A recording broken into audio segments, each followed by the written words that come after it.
گا۔ کبھی تنہائی میں بیٹھ کے سوچیں، والدین ہمارے ہوتے ہیں لیکن ان کی عظمت اللہ کا قرآن بیان کرتا ہے۔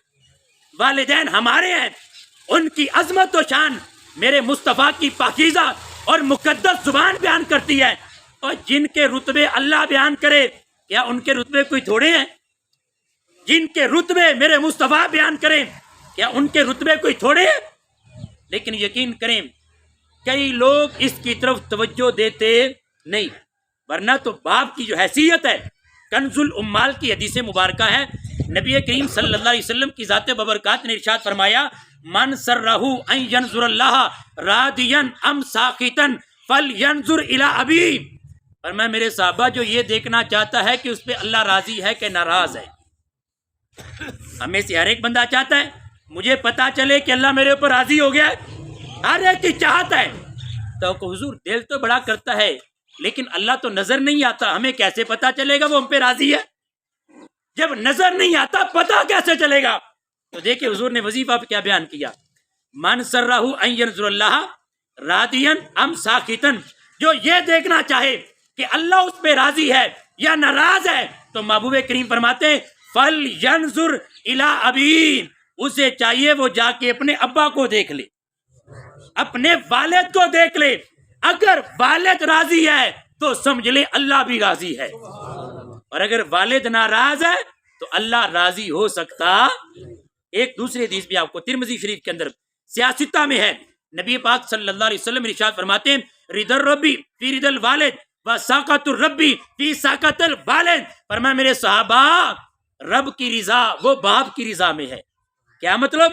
اگر ابا جی راضی ہیں تو اللہ بھی، وَسَاقَةُ الرَّبِّ فِي سَاقَةِ الْوَالِدِ، اور اگر باپ ناراض ہے تو سمجھ لیں تیرا اللہ بھی ناراض ہے۔ ساری ساری رات مصلی پہ کھڑے رہو، تہجد بھی پڑھو، دن کو روزے بھی رکھو، رات کو قیام بھی کرو، صدقہ خیرات سب کچھ کرو، لیکن محبوب کریم کے جملوں کا مطلب یہ ہے اگر تیرا باپ ناراض ہے تو عرش کا مالک اللہ کبھی بھی راضی ہو سکتا، اللہ کبھی راضی ہو سکتا نہیں ہے۔ ہم نے یار کہاں کہاں پیسہ نہیں لگایا، ہم دوستوں پہ خرچ کرتے، دوستوں کی پارٹیاں کرتے، کسی کی کسی ہوٹل میں، کسی کو کسی ہوٹل میں، کبھی فش کھلائیں کبھی کچھ کھلائیں۔ کبھی سوچا ہم نے اپنے والدین کو بھی کہ امی جان آج میں آپ کی دعوت کرنا چاہتا ہوں، ابا جی آج دل کرتا ہے میں آپ کی دعوت اتنے اہتمام کے ساتھ کروں، حالانکہ یہاں پہ تو حدیث میں تھا ان پہ خرچ کرو گے تو اللہ رسول راضی ہو جائیں گے۔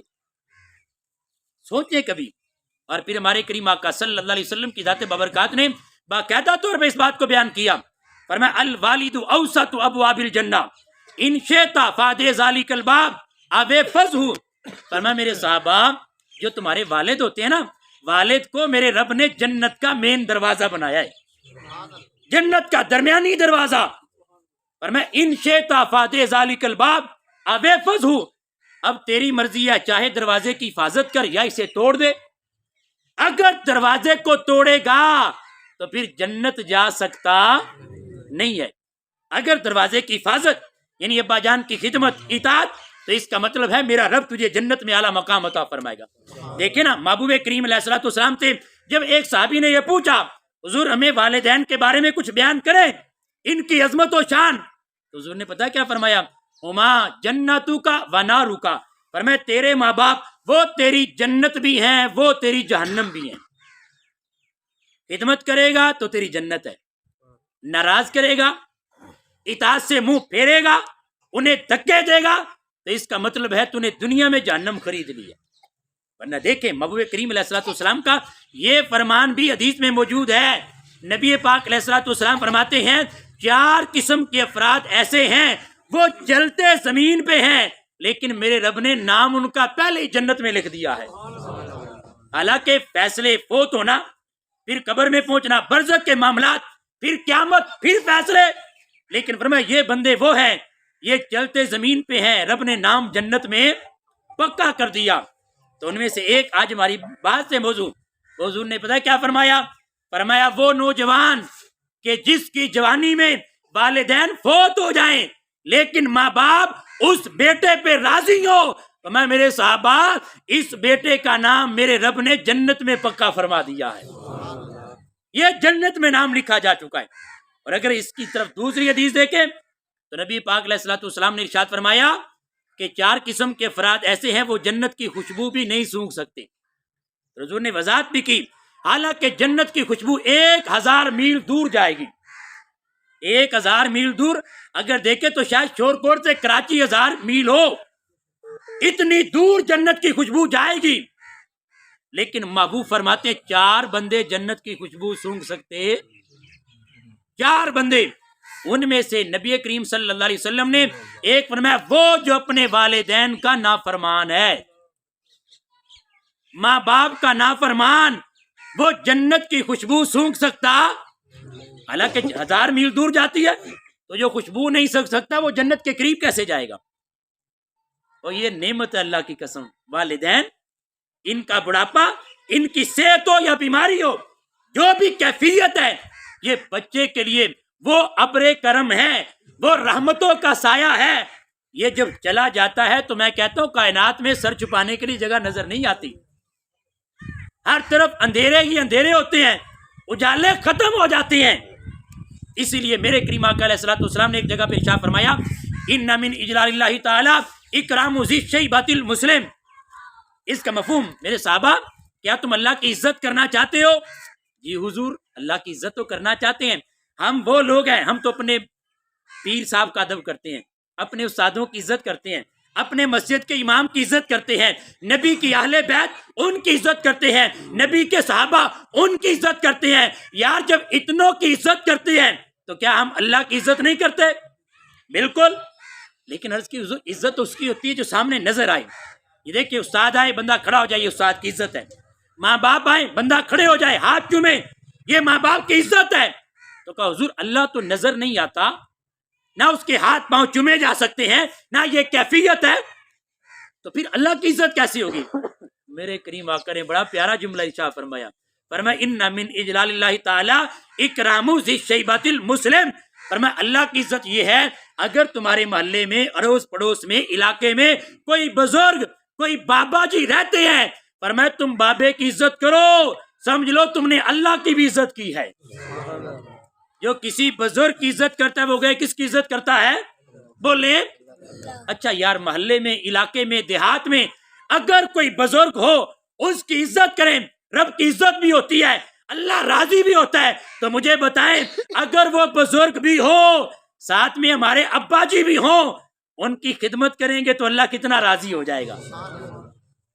یقین کریں احادیث کے باقاعدہ مجموعے، اور امام رازی رحمۃ اللہ علیہ، آپ تفسیر حدیث بہت بڑے امام ہیں، آپ کی تفسیر کبیر عربی کے اندر ہے کئی جلدوں میں۔ آپ فرماتے میں ایک دفعہ جا رہا تھا تو میں نے ایک فلسفی کو دیکھا، وہ اپنے ابا جی کو مار رہا تھا، باپ کو مار رہا تھا، تو میں نے کہا بڑا بدبخت ہو گیا ہے، اپنے باپ کو مارا ہے۔ اس نے فلسفہ، بلاغت، منطق یہ پڑھی تھی، دماغ خراب ہوا، کہنے لگا نہیں جی باپ کا حق بنتا ہے باپ کو مارنا چاہیے۔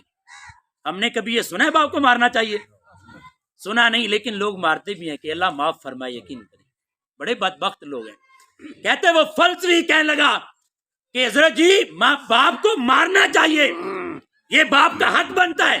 آپ کہتے میں بڑا حیران کہ میں نے تو قرآن و حدیث میں باپ اور ماں ان کی عظمت و شان پڑھی ہے، ان کی اطاعت، ان کی فرما برداری پڑھی ہے، اور یہ بڑا بدبخت ہے، اس نے فلسفہ پڑھا اور فلسفی بنا، اور آج کہتا ہے کہ ماں باپ کو کیا کرنا چاہیے؟ مارنا چاہیے، یہ ماں باپ کا حق بنتا ہے۔ کہتے میں نے اس سے پوچھا اس کی دلیل کیا ہے کہ باپ کو مارنا چاہیے؟ اب اس نے دلیل دیکھو کیسے دی، کہنے لگا امام رازی کو حضور یہ بتائیں ہم جب دنیا میں نہیں آئے تھے تو کہاں پہ تھے؟ ہم جب دنیا میں نہیں آئے تھے تو کہاں پہ تھے؟ فرمایا عالم ارواح میں تھے۔ کہا عالم ارواح یعنی بلندی پہ؟ فرمایا بالکل بلندی پہ۔ کہا پھر دیکھیں ماں باپ کی شادی ہوئی، ہم پیدا ہوئے، پہلے عالم ارواح میں تھے، لیکن جب ماں باپ کے ذریعے پیدا ہوئے تو کہاں پہ آئے؟ دنیا میں۔ کہنے لگا عالم ارواح اوپر ہوتی ہے بلندی پہ، ماں باپ ہمیں نیچے لائے، تو جو کسی کو بلندی سے نیچے لائے اسے مارنا چاہیے۔ کہنے لگا اسی تے بڑے اچھے بندے ایسے ماں پیو تھلے لے کے آئے، تو ان کو کیا کرنا چاہیے؟ مارنا چاہیے۔ یہ تو تھا اس کا انداز، لیکن میں نے کریم آقا علیہ الصلوۃ والسلام کی ایک حدیث پڑھی. فلسفی تو کہہ رہا تھا نا کہ ماں باپ ہمیں عالم ارواح یعنی بلندی سے نیچے لائے تو انہیں مارنا چاہیے، لیکن میں نے حضور کی ایک حدیث پڑھی ہے. پہلے یہ بات ذہن میں رکھیں، جو جنت ہے یہ آسمان سے بھی اوپر ہے، آسمان سے اوپر ہے. مقام مستوی سدرۃ المنتہا، اس سے بھی جنت اوپر، ساتوں آسمانوں سے بھی اوپر ہے. لیکن میرے مصطفیٰ نے فرمایا میرے صحابہ اگر جنت چاہیے، وہ جنت جو آسمان سے بھی اوپر تھی، سدرۃ المنتہا مقام مستوی سے اوپر تھی، میں محمد نے جنت کو وہاں سے کھینچا ہے اور لا کے تیری ماں کے قدموں کے نیچے رکھ دیا ہے.